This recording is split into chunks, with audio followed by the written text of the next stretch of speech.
Hello good morning नमस्कार सुप्रभात। एक बार फिर से आप सभी दोस्तों का चैनल में बहुत बहुत स्वागत है। तो दोस्तों वीडियो मैं बहुत ही टाइम बाद बना रहा हूँ, शायद 1-2 महीने से ऊपर हो गया होगा, लेकिन शॉर्ट्स मेरे रेगुलर आ रहे हैं, स्मॉल वीडियो मिनी ब्लॉग मेरे आ रहे हैं, तो उम्मीद कर रहा हूँ वो आप देख रहे होंगे। तो दोस्तों आज है नवरात्रि, तो सभी लोगों को नवरात्रि की बहुत बहुत शुभकामनाएँ। तो दोस्तों हम सभी को पता है कि हम 2 नवरात्रि हम मनाते हैं, जैसे चैत्र नवरात्रि जब नया साल लगता है हिंदू वर्ष नववर्ष का कैलेंडर, और दूसरी अभी शारदीय नवरात्रि, अभी जब ठंडों का हम स्वागत करते हैं तब हम ये नवरात्रि मनाते हैं।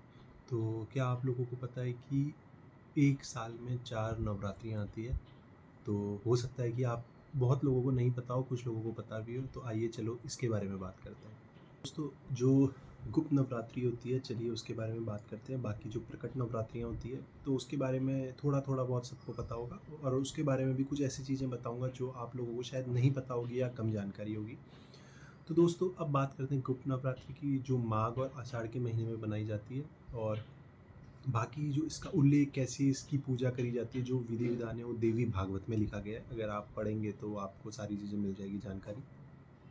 तो दोस्तों गुप्त नवरात्रि इसका नाम क्यों रखा गया? तो जो इसकी पूजा और विधि विधान होता है, तो शिव जी और शक्ति की इसमें उपासना करी जाती है, उनसे वरदान मांगा जाता है कि हमें कुछ ऐसी शक्तियाँ दें जो चमत्कारिक शक्तियाँ हो। तो उसके लिए जो पूजा और सारी विधि विधान होते थे वो गुप्त तरीके से रखा जाता था, जिससे जो पूजा कर रहा है उसको कठिनाई ना हो पूजा करने में, कोई उसको डिस्टर्ब ना करे और उसको चमत्कारिक शक्तियाँ मिल पाए। तो इस वजह से ये नवरात्रियों गुप्त नवरात्रियों में आई है, जो माघ और आषाढ़ में मनाई जाती है। बाकी देवी भागवत में इसका उल्लेख किया गया है, अगर आप चाहें तो उसमें जाके पढ़ सकते हैं। पहले हम बात कर लेते हैं चैत्र नवरात्रि की, कि ये 9 दिन की क्यों होती है, कम दिन की या उससे ज़्यादा दिन की क्यों नहीं होती है।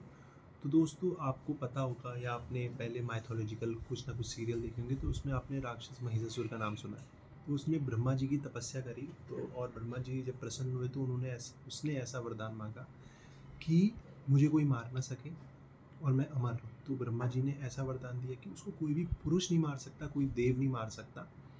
तो जब उसने वरदान प्राप्त किया उसके बाद वो नरसंहार करने लग गया, सब लोगों को मारने लग गया, उसने देवों को भी मारने लग गया। तो देवता ब्रह्मा विष्णु महेश के पास गए, उनसे बोला कि आप हमारी रक्षा करें, हमें बचाएं। लेकिन उन्होंने बोला कि मैंने ऐसा, ब्रह्मा जी ने बोला मैंने ऐसा वरदान दिया कि मैं उसको नहीं मार सकता, या कोई भी पुरुष उसका वध नहीं कर सकता। तो उन्होंने तीनों ने देवी शक्ति की उपासना करी, देवी शक्ति प्रकट हुई। तो देवी शक्ति के आप हाथ में देखेंगे, ब्रह्मा विष्णु महेश तीनों के शस्त्र आपको दिखाई देंगे। तो आसपास गाड़ियाँ भी चल रही हैं, उनका भी शोर आ रहा है। तो उनका तो हम बात कर रहे थे देवी शक्ति का, तीनों के शस्त्र आपको दिखाई देंगे। तो देवी शक्ति और महिषासुर के बीच में बहुत भयानक युद्ध चला, जो चला था 9 दिन तक। और 9 रात्रि इसलिए बोलते हैं कि 9 की रात को, जब 9वां दिन था, जब युद्ध चल रहा था, और उस रात को उन्होंने महिषासुर का वध किया। और उसके बाद दशमी आई, तो दशमी में उन लोगों ने सेलिब्रेट किया, खुश हुए और सब प्रसन्न हुए। और इसमें एक चीज़ और है, व्रत में हम भूखे रहते हैं। तो इसका अलग अलग जगह अलग अलग रीज़न है, कोई कुछ रीज़न बताएगा, लेकिन एक जहाँ तक मैंने कुछ चीज़ें पढ़ी, जहाँ तक मुझे लगता है, तो सब लोगों ने तपस्या करी उस समय, देवी की तपस्या करी, तो भूखे रहे। तो तपस्या इस वजह से करी कि वो जल्दी से जल्दी महिषासुर का वध कर दे। तो 9 दिन तक उन्होंने तपस्या करी। जब 9 की रात को वध हुआ महिषासुर का, तो सभी लोगों ने एक भंडारा आयोजन किया, सब लोगों ने मिलके खाना खाया, खुशियाँ मनाई एक तरीके से। और तभी माताओं की पूजा भी होती है, बच्चों को, जो छोटी-छोटी लड़कियाँ होती हैं उनको माताएँ बनाया जाता है, उनको पैर धुलाया जाता है, इस वजह से क्योंकि उनको धन्यवाद किया जाता है कि आपने हम लोगों को बचाया, हमारी रक्षा करी। तो जितने भी आपने देखा होगा, कहीं 9 कन्याएँ बुलाई जाती है, कहीं 7 कन्याएँ, तो ऐसे बुला के उनकी पूजा करी जाती है, साथ में भैरव भी रखा जाता है। तो ये इसका प्रचलन है। और दूसरी शारदीय नवरात्रि, उसमें भी 9 दिन होता है, और उसमें 10वें दिन विजयदशमी होती है। और चैत्र में क्या होता है, रामनवमी के दिन राम जी का भी जन्म हुआ था, तो वो भी पार्ट उससे जुड़ा है। और अब आते हैं शारदीय नवरात्रि में। तो जब आपको पता है कि युद्ध चल रहा था रावण और राम जी के बीच में, तो राम भगवान रोज, उन्होंने मिट्टी की एक मूर्ति बनाई थी, तो दुर्गा की तरह उनको रोज पूजते थे, 9 दिन तक पूजा। तो दिन तक उन्होंने पूजा करी, और 10वें दिन उन्होंने रावण को मारा।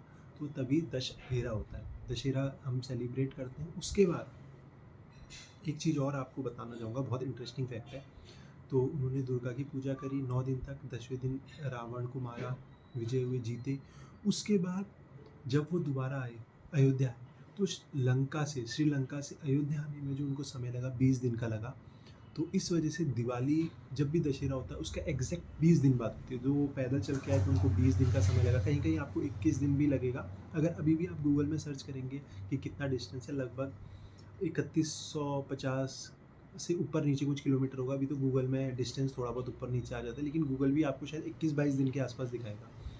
तो उस समय उनको 20 दिन का समय लगा। तो इस वजह से जो दिवाली होती है वो दशहरा के एग्जैक्ट 20 दिन बाद आती है। और दिवाली से पहले ही एक हम बहुत अच्छा त्यौहार सेलिब्रेट करते हैं, सब लोग कुछ ना कुछ चीज़ खरीदते हैं, धनतेरस। तो उसमें लक्ष्मी जी की पूजा होती है, जिसमें हम नई नई चीज़ें खरीदते हैं। कोई सोना खरीदता है, कोई अपना मान लो घर का घर प्रवेश करता है, कोई कुछ खरीदता है, कोई बर्तन खरीदते हैं, सामान खरीदते हैं, जिससे उनके घर में धन आए।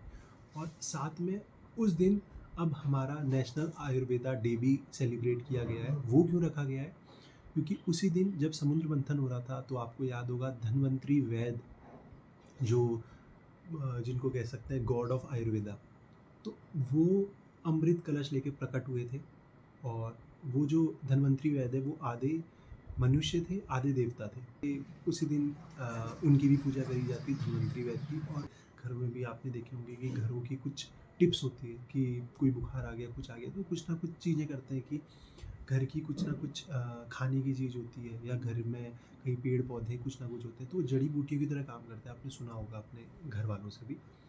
तो उससे किसी को बुखार आ रहा है, सर्दी जुकाम, जो नॉर्मल चीज़ें, या कभी पेट दर्द, ये सारी चीज़ें तुरंत ठीक हो जाती हैं। तो ये सारी चीज़ें उनकी दी गई है। धीरे धीरे मेडिकल साइंस आया, तो कुछ लोग उसको मानते हैं, कुछ नहीं मानते। तो धीरे धीरे चेंज होता गया, और अब हमारे पास वो चीज़ें बहुत कम आ गई। इससे पहले बहुत सारी चीज़ थी, ठीक है, हड्डी टूट रही है, वो सब आयुर्वेदा से सब जुड़ जा रही है। ठीक है, किसी का कुछ ऑपरेट करना है, वो सारी चीज़ें हो जा रही है।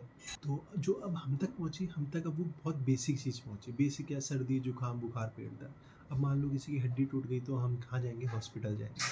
लेकिन पहले हॉस्पिटल ये चीज़ नहीं थी, तो आयुर्वेदा से सारी चीज़ें होती थी। तो अब ये चीज़ हम लोग इसको कम अडॉप्ट करने लग गए, तो हमने अगर कम इसको यूज़ में लाए, तो आगे जनरेशन में हम कम दे पाएंगे। तो दोस्तों, ये थी एक, जितने भी त्यौहार हमारे, नवरात्रि, उसके बाद हमारा दिवाली आएगा, तो उसके बीच में जो जो चीज़ें आ रही थी, तो उसके बीच में मैंने आपको थोड़ी जानकारी दी। तो उम्मीद है आपको दोस्तों पसंद आएगी। तो हो सकता है कि काफ़ी को इसके बारे में जानकारी होगी, काफ़ी लोगों को नहीं होगी। अगर जिनको नहीं थी, तो उसको उनको कुछ मिल गया होगा। अगर ऐसी आपको कुछ जानकारी चाहिए, तो आप कमेंट कर सकते हैं। तो अगर आपको इसमें कुछ जो मैंने आपको बताया, इसमें भी अगर आपको कुछ कमेंट करना है, वीडियो आपको कैसा लगा, क्या लगा, तो आप बिल्कुल लाइक शेयर सब्सक्राइब ज़रूर कर सकते हैं।